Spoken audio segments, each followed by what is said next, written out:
Subscribe now and press the bell icon. Never miss an update. आज हम discuss करेंगे variation of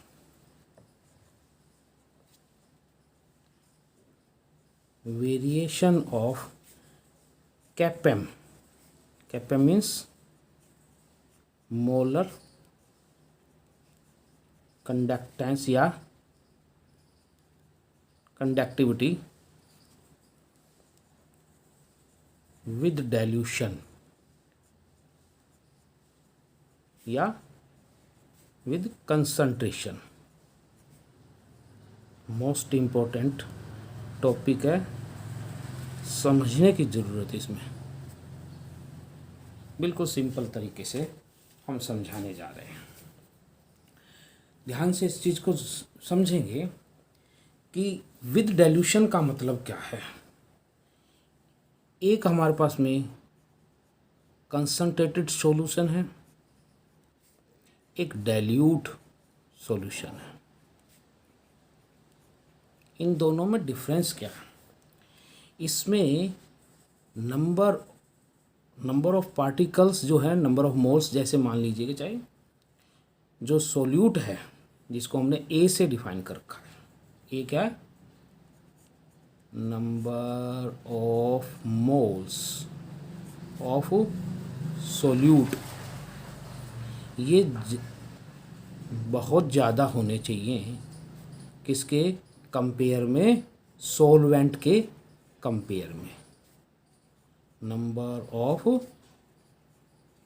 moles of solvent, जैसे हमने solution वाले चैप्टर में एन ए और बी को मान रखा था. ए सॉल्यूट को मान रखा था, बी सॉल्वेंट को. चाहे आप ऐसे ही मान लीजिएगा. यहाँ हमें बात याद रखनी है कि सॉल्यूट के पार्टिकल सॉल्वेंट के पार्टिकल से ज़्यादा होने चाहिए किसी दूसरे सॉल्यूशन के कंपेयर में. तो वो कंसंट्रेटेड है दूसरे के कंपेयर में. डाइल्यूट है तो हम number of moles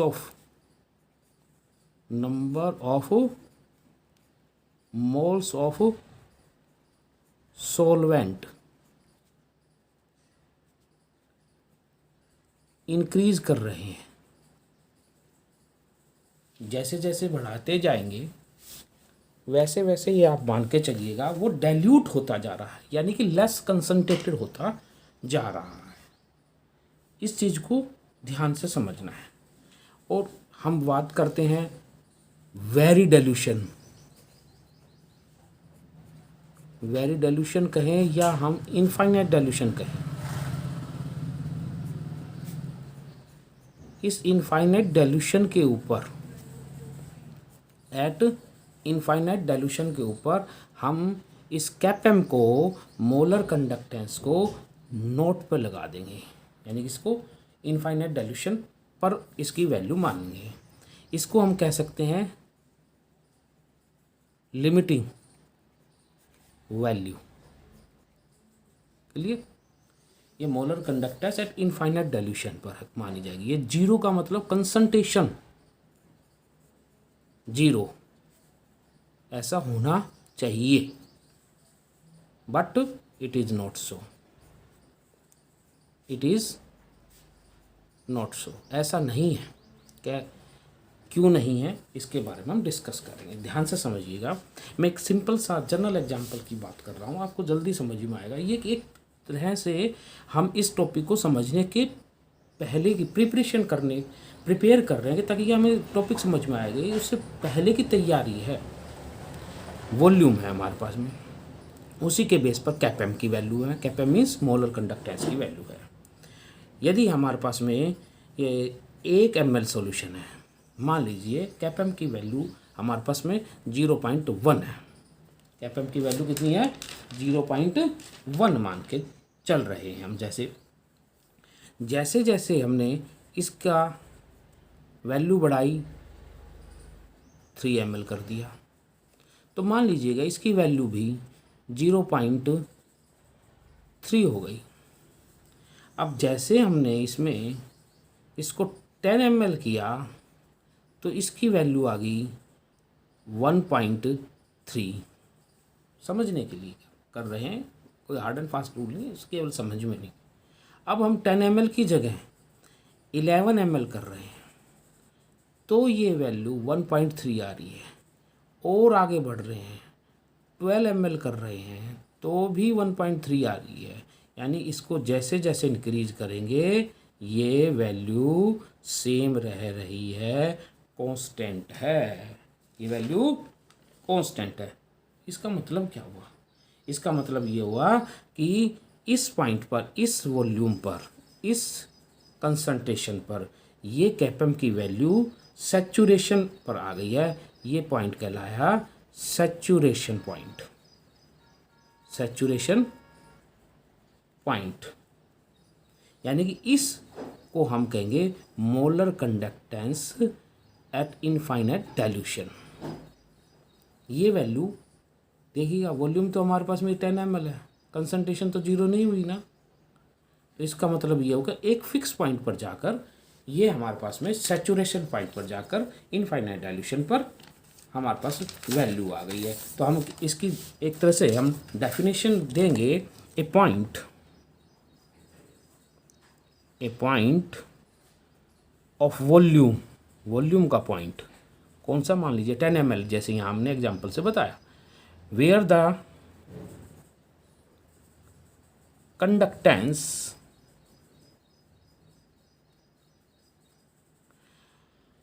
of electrolytical solution, electrolytical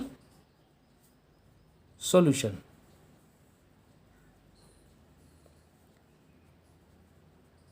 is saturated, saturate हो गई है, that is called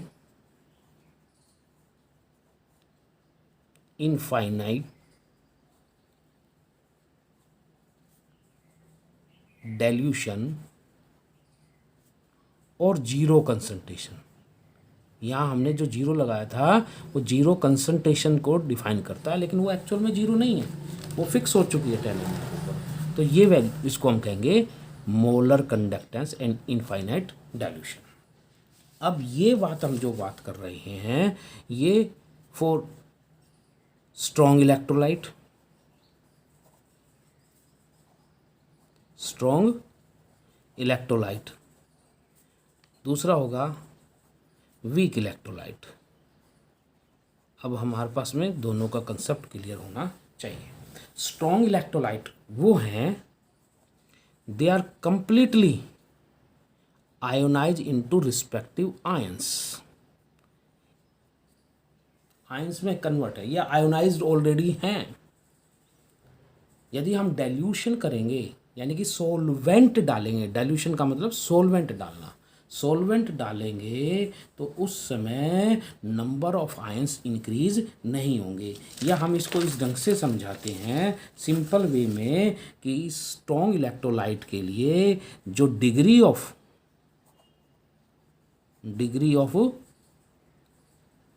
डिसोशिएशन है, जिसको हम कह रहे हैं अल्फा, वो परसेंटेज में है 100%, या परसेंटेज में नहीं है तो 1। That mean they are completely ionise, सारे के सारे ये इलेक्ट्रोलाइट के आयंस कन्वर्ट हो गए आयंस में सारे। तो इस समय हमारे पास जो कंडीशन है डाइल्यूशन की, यानी कि ऑन डाइल्यूशन, जब उसको डाइल्यूट करते हैं, on dilution means that is on addition of solvent, solvent डालना है, यानी कि हम पानी समझ लीजिएगा, वैसे सोलवेंट की बात कहें तो ज़्यादा बेहतर होगा। जैसे जैसे हम पानी डालेंगे वैसे वैसे क्या करा जाएगा, केवल एक सिंपल बात करेंगे कि उस समय जो मोबिलिटी है, जो आयंस की मोबिलिटी है, आयंस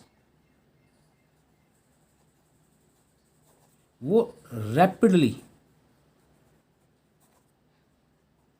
तेज इंक्रीज हो जाएगी। रैपिडली इंक्रीज होगी तो हमारे पास में एक इक्वेशन है जिसका नाम है डिबाए हक्कल ओनसागर equation. डिबाए DEBYE हक्कल HUCKEL ओनसागर ONSAGER ओनसागर equation. ये डिबाए हक्कल ओनसागर जो इक्वेशन है वो इक्वेशन है कैपेम एट गिवन कंसंट्रेशन। कैपेम मीन्स बार बार में ध्यान बोलने की ज़रूरत नहीं है, समझ में आ जाना चाहिए। कैपेम का मतलब है molar conductance at given concentration equal to kappa m at infinite dilution minus A under the root C। ये जो A है वो है हमारे पास में, ये कांस्टेंट है। A क्या है? कांस्टेंट है। ये हमारे पास जो कांस्टेंट बनाया गया है इस चीज़ के बारे में ये ध्यान रखना है, ये जो कांस्टेंट है जिसको हम सिंपली वे में कांस्टेंट ही बोलेंगे, किसी दूसरे के नाम से नहीं डिफाइन कर रहे। किस पर डिपेंड करता है? ये क्या है? कांस्टेंट है, डिपेंड करेगा नंबर 1 टाइप ऑफ इलेक्ट्रोलाइट पे, कैसा इलेक्ट्रोलाइट डाला है, टाइप ऑफ इलेक्ट्रोलाइट। दूसरा नेचर ऑफ सॉल्वेंट, कैसा सॉल्वेंट डाला है, नेचर ऑफ सॉल्वेंट। तीसरा है टेम्परेचर। इन 3 चीज़ पर वो डिपेंड करता है। अब यदि इस स्ट्रॉन्ग इलेक्ट्रोलाइट के लिए यदि हम ग्राफ को बनाएं, किसको बनाएं?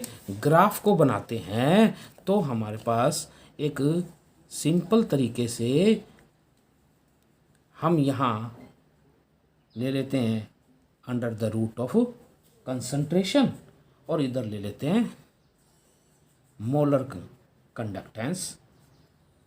किस में लेनी मोलर कंडक्टेंस? पर ओम यानी कि साइमन सेंटीमीटर स्क्वायर पर मोल, ये वैल्यू है। क्लियर? यहाँ स्ट्रॉन्ग इलेक्ट्रोलाइट में क्या है, नंबर ऑफ आयंस तो ऑलरेडी फिक्स थे। अब नंबर ऑफ आयंस तो इंक्रीज नहीं होने हैं डाइल्यूशन के ऊपर, जैसे जैसे हम सोलवेंट डालेंगे वैसे इनकी जो नंबर्स हैं वो नहीं बढ़ने हैं, फिक्स इन नंबर, ये तो ऑलरेडी हैं। तो सोलवेंट क्या काम कर रहा है, पानी क्या काम कर रहा है, केवल एकदम से उनकी मोबिलिटी है, चलने की जो स्पीड है उसको इंक्रीज कर रहा है। मान लीजिए इस कंसंट्रेशन पर ये थी हमारे पास मोलर कंडक्टेंस, तो एकदम से वो जाकर वो इंक्रीज हो रही है। मान एग्जैक्ट नहीं आती पर लोअर कंसंट्रेशन के ऊपर, यानी कंसंट्रेशन तो इधर इंक्रीज हो रही है तो कंसंट्रेशन इधर कम है तो इसका मतलब लोअर कंसंट्रेशन पर स्ट्रेट लाइन है, बाद में वो एक्चुअली में ऐसे थी, वो हमने स्ट्रेट लाइन मान ली जैसे इसको। तो इस समय यहाँ पर जाकर वो फिक्स क्यों हो गई? अब ये फिक्स का मतलब हो गया वही सिंपली 10 ml के ऊपर जो 1.3 वैल्यू थी, ये मान लीजिएगा इस वैल्यू के ऊपर, ये 10 ml है मान लीजिएगा, इस पर ये 1.3 आ गई है, यानी ये सैचुरेशन पॉइंट पर आ गया है। अब ये किस पॉइंट पर आ गया? सैचुरेशन पॉइंट पर आ गया, लेकिन कंसंट्रेशन तो 0 नहीं है, अब ये इंक्रीज नहीं होगा। सिंपल तरीके से याद रखना इस बात को। क्यों याद रखना है? इस बात को भी ध्यान में रखना है कि जो मोलर कंडक्टेंस है वो डाइल्यूशन पर डिक्रीज होती है, डिक्रीज ऑन डाइल्यूशन, और मोलर कंडक्टेंस ये मोलर कंडक्टेंस नहीं, कंडक्टेंस जो होती है जिसको कापा बोलते थे या स्पेसिफिक कंडक्टेंस बोलते थे या कंडक्टिविटी बोल रहे हैं, वो डिक्रीज होती है ऑन डाइल्यूशन, और मोलर कंडक्टेंस वो इंक्रीज होती है डाइल्यूशन पर। ये इस कंसंट्रेशन पर कंसंट्रेशन इधर डिक्रीज होती है, वैल्यू बढ़ रही है, ये याद रखना है। कई बार 1 नंबर में पूछ लेते हैं क्वेश्चन, ये बहुत इंपॉर्टेंट बात कह रहा हूँ मैं। यदि इस ग्राफ से हम चाहें तो इसको आगे प्लॉट करें, एक्चुअल में वैल्यू तो नहीं आ रही है पर इस ग्राफिकल मेथड से तो हम कर सकते हैं ना। इस पर जो वो फिक्स हो चुका है तो यहाँ वैल्यू तो जीरो है ही नहीं, क्योंकि हमने बताया कि जीरो तो आएगी नहीं। लेकिन हम अपनी तरफ से चाहेंगे कि स्ट्रेट लाइन आ रही है, बैक साइड में करते इस पॉइंट पर आकर, इस पॉइंट पर क्या आ गया, मोलर कंडक्टेंस आ गई, इनफाइनाइट डाइल्यूशन पर वैल्यू हम निकाल सकते हैं। यहाँ विशेष ध्यान रखा जाए, क्या ध्यान रखना है कि डाइल्यूशन में स्ट्रॉन्ग इलेक्ट्रोलाइट के अंदर नंबर ऑफ आयंस, कैटायन और एनायन फिक्स होते हैं। केवल सॉल्वेंट का एक ही काम है उन आयन को मूव करना स्पीडली। तो नंबर ऑफ आयंस इंक्रीज होते जाएंगे तो स्पीड बढ़ती जाएगी धीरे धीरे करके, लेकिन नंबर ऑफ आयन तो फिक्स है तो एकदम से स्पीड बढ़ेगी, तो एकदम से वो स्ट्रेट लाइन आई है। यदि हम वीक इलेक्ट्रोलाइट की बात करते हैं, किसकी वीक इलेक्ट्रोलाइट की बात करते हैं, ये मान लीजिए XY है, ये अपनी मोल्टन स्टेट पर आयोनाइज नहीं होता। ये क्या करता है, जैसे इसके अंदर हम वाटर डालते हैं, एक्वस करते हैं, तो वो X और Y या A और B कैटायन और एनायन बनाते हैं। क्लियर? ये कैटायन एनायन बनेंगे, तो जैसे धीरे धीरे बनेंगे, धीरे धीरे बनेंगे, क्योंकि इस कंडीशन पर जो अल्फा की वैल्यू होती है वो लेसर देन 1 होती है। तो यहाँ दो काम कर रहा है सॉल्वेंट ने, यानी डाइल्यूशन ने, सॉल्वेंट का या डाइल्यूशन करने को कहें, एक ही बात है कि सॉल्वेंट ऐड करते जाएंगे कि यानी डाइल्यूशन होता जा रहा है। तो यहाँ दो काम करेगा। क्या काम करेगा, नंबर ऑफ आयंस इंक्रीज करेगा। तो यही हमारे पास में कंसंट्रेशन था। मान लीजिएगा ये इस कंसंट्रेशन पर वीक इलेक्ट्रोलाइट था, तो धीरे धीरे आयंस बहुत धीरे धीरे बनते जाएंगे और कंडक्टेंस थोड़ी थोड़ी बढ़ती चली जाएगी जैसे जैसे ये बनेंगे, क्योंकि वीक इलेक्ट्रोलाइट है। वीक इलेक्ट्रोलाइट के अंदर ये आयंस वापस जुड़कर इलेक्ट्रोलाइट बनाएंगे, तो एक स्पीड ऐसी आ जाएगी जहाँ नंबर ऑफ आयंस फिक्स हो जाएंगे। यानी नंबर ऑफ आयन फिक्स होगी तो अब पानी ने एक तो आयंस भी बनाए और दूसरा फोर्स ऑफ अट्रैक्शन कम होने के कारण इंक्रीज हो जाएगी, इंक्रीज इन मोबिलिटी, स्पीड भी बढ़ेगी। तो कहता है कि यहाँ इस पॉइंट पर जाकर ऐसा होता है कि नंबर ऑफ आयन तो फिक्स हो गए तो अब वो केवल तेज चलेंगे, जैसे इसमें चले थे अब इसमें भी तेज चलेंगे, यानी इसके पैरेलल चलेंगे। तो नदियाँ के दो किनारे बन गए एक तरह से, पता नहीं कहाँ जाके मिलेंगे कि नहीं मिलेंगे। आप चाहो तो भी नहीं मिला सकते, आप बैक कर ही नहीं सकते, क्योंकि ये तो चलता जा रहा है रेगुलर, इसके बराबर चलता जाएगा। तो क्या हुआ, यहाँ मोलर कंडक्टेंस इनफाइनाइट डाइल्यूशन यानी लिमिटिंग वैल्यू वीक इलेक्ट्रोलाइट के लिए नहीं निकाल पाएंगे। ये मोस्ट इम्पोर्टेंट बात है, ध्यान से इस बात को समझा जाना चाहिए।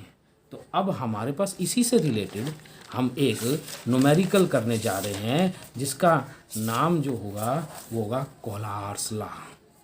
क्या नाम होगा, कोहलर्स लॉ।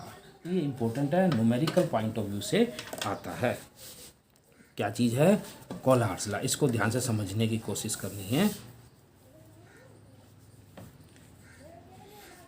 KOHLRAUSCH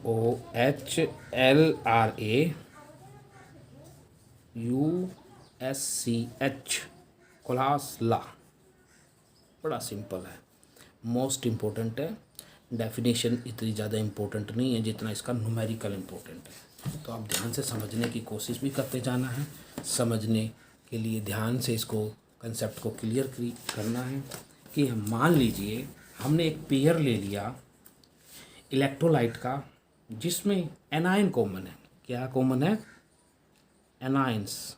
आयंस में एनायन जो है कॉमन है, और कैटायंस जो हैं वो डिफरेंट हैं। लेकिन एक बात ध्यान में रखनी है कि कैटायन सेम सीरीज से बिलोंग करते हैं। जैसे हमने ले लिया KCl तो दूसरा ले लिया NaCl, क्लोराइड आयन दोनों के सेम हैं। पोटासियम और सोडियम ग्रुप नंबर 1 से बिलोंग करते हैं, और इनकी मोलर कंडक्टेंस इनफाइनाइट डाइल्यूशन पर निकाल ली। ये किसके लिए काम करता है, वीक इलेक्ट्रोलाइट के लिए बात कर रहे हैं, वीक इलेक्ट्रोलाइट की बात करें। स्ट्रॉन्ग की तो हम निकाल सकते, ग्राफ से हम बैक प्लॉटेशन करें तो वैल्यू निकल ही आई थी। तो के पॉजिटिव Cl नेगेटिव की जो वैल्यू आ रही है 149.86 आ रही है, किसकी? Molar conductance at infinite dilution. Sodium chloride की 126.45 आ रही है। तो दोनों का जो डिफरेंस है वो डिफरेंस कितना आ रहा है? वो आ रहा है 23.41। ऐसे और भी एग्जाम्पल ले लीजिएगा, जैसे हमने एग्जाम्पल ले लिया KBr, तो दूसरा ले लिया NaBr, ये पेयर लिया, ये दूसरा पेयर लिया। KBr की जो वैल्यू है 151.92 आ रही है और सोडियम ब्रोमाइड की आ रही है 128.51। तो इसका जो डिफरेंस है वो भी 23.41 आ गया। तो इस पॉइंट पर यदि हम देखते हैं तो वो कहता है कि जो मोलर कंडक्टेंस है इनफाइनाइट डाइल्यूशन की, किसके लिए? किसी भी इलेक्ट्रोलाइट के लिए, वो किस पर डिपेंड करती है? Depends upon anions. लेकिन हम अब एक एग्जाम्पल ऐसा करके देखते हैं जिस आयन में जो कैटायन है, पॉजिटिव आयन है, वो कॉमन ले लेते हैं। क्या ले लेते हैं? कॉमन। और एनायन जो है सेम सीरीज का हो पर वो डिफरेंट हो, यदि ये ले लेते हैं। फॉर एग्जांपल हमने ले लिया KCl, जैसे अभी ऊपर ले रखा है, तो ये K पॉजिटिव है, Cl नेगेटिव है, तो KBr ले लिया। तो हमारे पास में ये कैटायन कॉमन हो गया। तो KCl की वैल्यू कितनी थी? 149.86 थी और KBr की वैल्यू तो 151.92। तो दोनों का जो डिफरेंस हुआ वो डिफरेंस हमारे पास में आ गया 2.06। दूसरा एग्जांपल ले लेते हैं NaCl और NaBr, कैटायन कॉमन है इसमें। तो NaCl की वैल्यू कितनी थी? 126.45 और NaBr की थी 128.51। दोनों का फिर डिफरेंस देखते हैं, वही सेम आ जाता है। तो इसका मतलब है मोलर कंडक्टेंस इनफाइनाइट डाइल्यूशन किसी भी इलेक्ट्रोलाइट का डिपेंड करता है, डिपेंड्स अपॉन कैटायन, कैटायंस पे डिपेंड करता है। तो अब इस समय पोलार्स लॉ ने जो डेफिनेशन दी है वो कह रहा है कि एनायन पे डिपेंड नहीं करती है, खाली कैटायन पे डिपेंड नहीं करती है, एनायन का भी और कैटायन का, दोनों के मोलर कंडक्टेंस का सम आएगा। कितना सम आएगा? जो यूनिट फॉर्मूले के अंदर जितने कैटायन हैं उससे उस मल्टीप्लाई करें, एनायन की वैल्यू को एनायन की नंबर से मल्टीप्लाई करें। मैं एक एग्जांपल की बात जैसे सिंपली कर रहा हूँ डेफिनेशन देने से पहले। मान लीजिए हमने ले लिया एल्यूमिनियम सल्फेट, एल्यूमिनियम सल्फेट का फार्मूला ये है। तो मोलर कंडक्टेंस इनफाइनाइट डाइल्यूशन पर किसकी? एल्यूमिनियम सल्फेट की कितनी आनी चाहिए? Molar conductance at infinite dilution, यहाँ ये आयनाइज होता है तो एल्यूमिनियम 3 पॉजिटिव बनता है और सल्फेट 2 नेगेटिव बनता है। क्लियर? और एल्यूमिनियम कितने हैं? 2, सल्फेट कितने हैं? सल्फेट है 3। तो ये एल्यूमिनियम की molar conductance infinite dilution multiply by their number as present in unit formula, एक फॉर्मूले में, यानी 2 लिखा हो तो 2 से मल्टीप्लाई कर दीजिएगा, plus molar conductance at infinite dilution for sulphate ion, कितने हैं सल्फेट आयन? 3। तो ये हमारे पास में ये कोहलहार्स लॉ आ गया। तो इसकी बात, इसकी डेफिनेशन को समझिएगा, ये इम्पोर्टेंट डेफिनेशन है। The limiting molar conductivity of an electrolyte, the limiting molar conductivity, जिसको हम क्या कहते थे, kappa m at infinite dilution. Clear? Is the sum होगी, किसके सम होगी, of the limiting ionic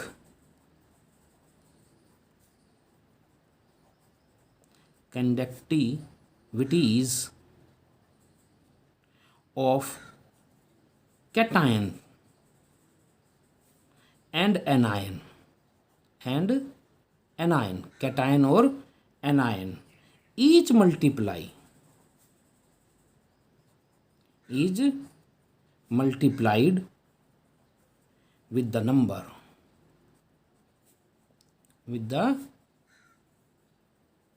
number of ions. कितने आयंस है, 2 और 3 जो लिखे हैं हमने, कितने आयंस है present in 1 unit formula of an electrolyte. Unit फॉर्मूले में जितने कैटाइन है उससे मल्टीप्लाई कीजिए, कैटाइन की जो है इंडिविजुअल मोलर कंडक्टेंस इन फाइनाइट डाइल्यूशन में उसको मल्टीप्लाई कर दिया। इसी तरह नेगेटिव को भी यूनिट फार्मूले में 3 लिखे थे तो 3 से मल्टीप्लाई कर दिया गया है। तो ये सबसे इम्पोर्टेंट है और ये इस पर डेफिनेशन नहीं आएगी, ये ध्यान रख लेना है। तो डेफिनेशन नहीं आएगी तो क्या आएगा, इसमें आएगा न्यूमेरिकल। हम स्ट्रॉन्ग इलेक्ट्रोलाइट की हेल्प से वीक इलेक्ट्रोलाइट की मोलर कंडक्टेंस इनफाइनाइट डाइल्यूशन पर अब निकाल सकते हैं। ना तो हम थ्योरेटिकल निकाल पा रहे थे, ना हम वो ग्राफ वाले मेथड से कर रहे थे, तो अब यहाँ इसकी एप्लीकेशन कर रहे हैं। अब ये फ़ायदा क्या कर रहा है,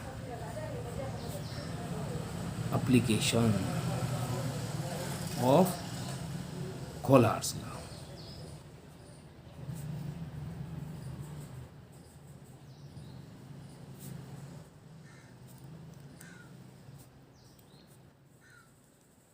बड़ा सिंपल तरीके से समझना है। मान लीजिए हमने number 1 calculation of molar conductance at infinite dilution for weak electrolyte, जो अभी तक निकल नहीं रही थी वो अब वैल्यू निकल आएगी। जैसे मोलर कंडक्टेंस इनफाइनाइट डाइल्यूशन पर हमने निकालना एसिटिक एसिड की CH3COOH किसके बराबर होनी चाहिए, इस लॉ के अकॉर्डिंग ये पहले एसीटेट आयन बनाएगा CH3COO नेगेटिव और फिर प्रोटॉन बनाएगा। इन आयंस की जो वैल्यू है वो पुटअप कर दीजिएगा। ये तो वीक इलेक्ट्रोलाइट है भाई, एसिटिक एसिड नहीं निकाल पा रहे हम। तो हमने इसमें क्या किया, इसमें थोड़ा सा हमने गेम खेल लिया। बिना गेम तो बात बनती नहीं ना, जिंदगी एक जुआ है तो इसमें भी जुआ खेलते हैं। क्या करते हैं हम, इसके अंदर सिंपली इसके अंदर हम पोटासियम सोडियम आयन या पोटासियम आयन की मोलर कंडक्टेंस इनफाइनाइट डाइल्यूशन पर एक बार ऐड कर देते हैं वैल्यू, वो तो एक बार सब्सट्रैक्ट कर लेते हैं। तो नेचुरल है, कोई डिफेक्ट इसमें आना ही नहीं है, वैल्यू में कोई प्रॉब्लम ही नहीं आएगी। तो ये क्या आ गया, molar conductance infinite dilution CH3COO negative plus molar conductance infinite dilution एक बार सोडियम की ऐड कर दी तो एक बार सब्सट्रैक्ट कर दी, सॉरी माइनस माइनस है ये, प्लस है ये, तो दोनों काम हो गए ना। इसको हमने माइनस कर दिया वैल्यू, तो नेचुरल है, तो रिजल्ट में कोई इफेक्ट नहीं पड़ना। Plus molar conductance of proton, अब क्या करेंगे, एक बार क्लोराइड की ऐड कर देंगे मोलर कंडक्टेंस इनफाइनाइट डाइल्यूशन, एक बार सबस्ट्रैक्ट कर देंगे। तो एक बार हमने ऐड कर दिया मोलर कंडक्टेंस किसकी, क्लोराइड आयन की, ये सब एक्वस लिखे जाएं, और एक बार हमने माइनस कर दिया किसको, क्लोराइड आयन को। सिंपल से सिंपल भी हो गया। तो अब फिर दोबारा एक बार ध्यान दीजिएगा, मैं इसको और सिंपली कर रहा हूँ, सिंप्लीफाई, कि ये वैल्यू जिसको मैं एन सर्कल कर रहा हूँ, तो ये वैल्यू है मोलर कंडक्टेंस CH3COO नेगेटिव, और यही वैल्यू प्लस में सोडियम की। कोई डाउट तो नहीं है, कोई प्रॉब्लम तो आ ही नहीं रही, नहीं आ रही, तो मैं इसको सिंपली इन दोनों का सम क्या है, इस लॉ के अकॉर्डिंग ये सोडियम है, ये एसीटेट आयन है, तो सोडियम एसीटेट बन गया, ये तो स्ट्रॉन्ग इलेक्ट्रोलाइट होता है। तो इन दोनों का सम के कारण ये वैल्यू, ये तो हम निकाल सकते हैं प्रैक्टिकली, यानी कि उस ग्राफिकल मेथड से। तो ये तो हमारे पास तो सिंपली निकल गई है। तो अब हमारे पास में, अब देखिएगा ये वाली जो प्लस में है, ठीक है, तो ये प्लस वाली वैल्यू, या हम और तरीके से देख लें, और इसको भी मैं सिंपल यहाँ ले जाता हूँ इस सर्कल में, थोड़ा सा कॉम्प्लिकेशन ना बने इसलिए मैंने सर्कल लगा लिया। आराम से इसका स्क्रीनशॉट ले लीजिएगा और फिर देखिएगा जो मैं कहना चाह रहा हूँ क्या है। प्लस में है मोलर कंडक्टेंस किसकी, प्रोटॉन की, और मोलर कंडक्टेंस क्लोराइड आयन की, plus molar conductance infinite H और HCl की। स्ट्रॉन्ग इलेक्ट्रोलाइट है भाई ये, क्लियर। अब ध्यान से देखिएगा, जो नेक्स्ट मैं वैल्यू निकालने जा रहा हूँ उसको, कंसेप्ट को ध्यान दे दीजिए। ये माइनस का साइन है, molar conductance at infinite dilution, sodium ion को बाहर माइनस, ये माइनस है, यदि मैं इसको प्लस लिख दूंगा तो बाहर माइनस है तो ये माइनस माना जाएगा।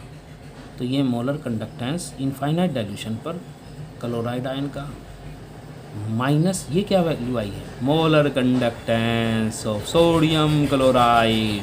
ये कैसा है, स्ट्रॉन्ग इलेक्ट्रोलाइट, ये भी स्ट्रॉन्ग, ये भी स्ट्रॉन्ग, यानी स्ट्रॉन्ग की हेल्प से ये तीनों वैल्यू हमारे पास गिवन हो तो हम ये वैल्यू जो एसिटिक एसिड की थी, किसकी थी, एसिटिक एसिड की वैल्यू थी, ये निकाल लेंगे।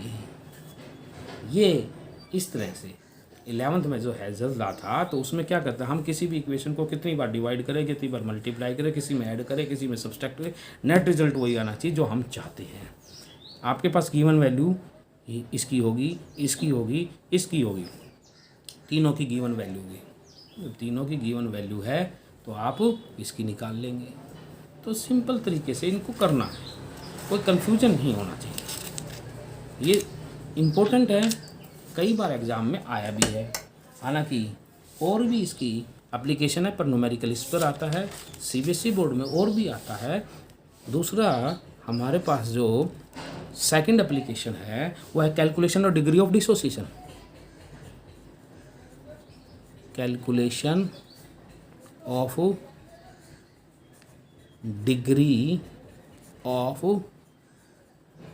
डिसोसिएशन, डिग्री ऑफ डिसोसिएशन, जिसको मैंने क्या कहा था, alpha, which is not equal to 1 से कम ही होगी। 1 तो किसके लिए थी, स्ट्रॉन्ग इलेक्ट्रोलाइट, वीक के लिए नहीं थी।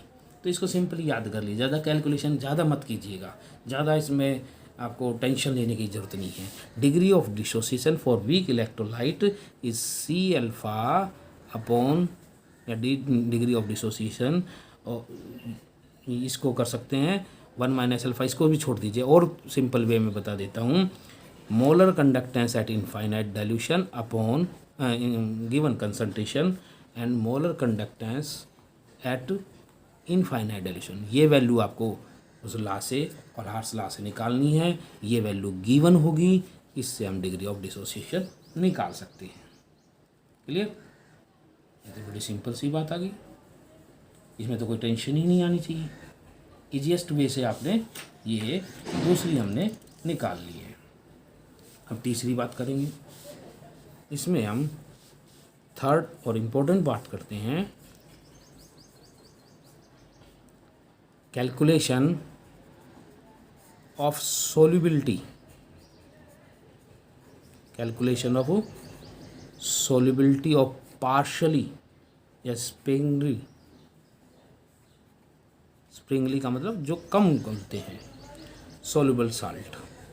पार्शली घुलने वाले जो साल्ट हैं उनकी सोल्यूबिलिटी हम निकाल। तो ये बड़ा सिंपल सी बात है। मोलर कंडक्टेंस क्या था हमारे पास में, उसका रिलेशन आया हुआ था, याद कीजिएगा, specific conductance into 1000 upon molarity, यही तो लिया था। ठीक है, यदि इसको हम इनफाइनाइट डाइल्यूशन पर ले लेते हैं तो मोलरिटी क्या हो जाएगी? मोलरिटी क्या है? मोलरिटी है, सिंपली ध्यान दीजिएगा, मोलरिटी हमारे पास में है capital M, number of moles of solute dissolved. Dissolved का मतलब solubility in given volume of solution. यदि मिलीलीटर में है तो लीटर बनाने के लिए 1000 लिख दीजिएगा। तो इसको हम क्या लिख सकते हैं? K इंटू 1000 अपॉन मोलरिटी की जगह सोल्यूबिलिटी लिख दीजिएगा। तो molarity that is solubility, number of moles of solute dissolve, कितने डिसॉल्व हुए, कितने सोल्यूबल हुए, तो सोल्यूबिलिटी आ गई। तो ये सोल्यूबिलिटी हम निकाल सकते हैं यदि हमारे पास में ये चीज़ दे रखी हो और ये हमने उस लॉ से निकाल लिया हो। सिंपल तरीके से हम इस कोल्हार्स लॉ की एप्लीकेशन करेंगे। जो सबसे इम्पोर्टेंट है वो इम्पोर्टेंट है calculation of molar conductance at infinite dilution, यानी limiting value for weak electrolyte. इसकी हेल्प से, with the help of strong electrolyte. तो एक दो इनके न्यूमेरिकल करिएगा। जो न्यूमेरिकल आपको नहीं आता है आप अपने कमेंट में डाल दीजिएगा, उसमें मैं आपको नेक्स्ट वीडियो में इनको समझा दूंगा। कोशिश कीजिएगा निकालने की। न्यूमेरिकल्स बड़े आसान न्यूमेरिकल हैं और एग्जामिनेशन पॉइंट ऑफ व्यू से तो बहुत ज़्यादा इम्पोर्टेंट हैं। Thank you.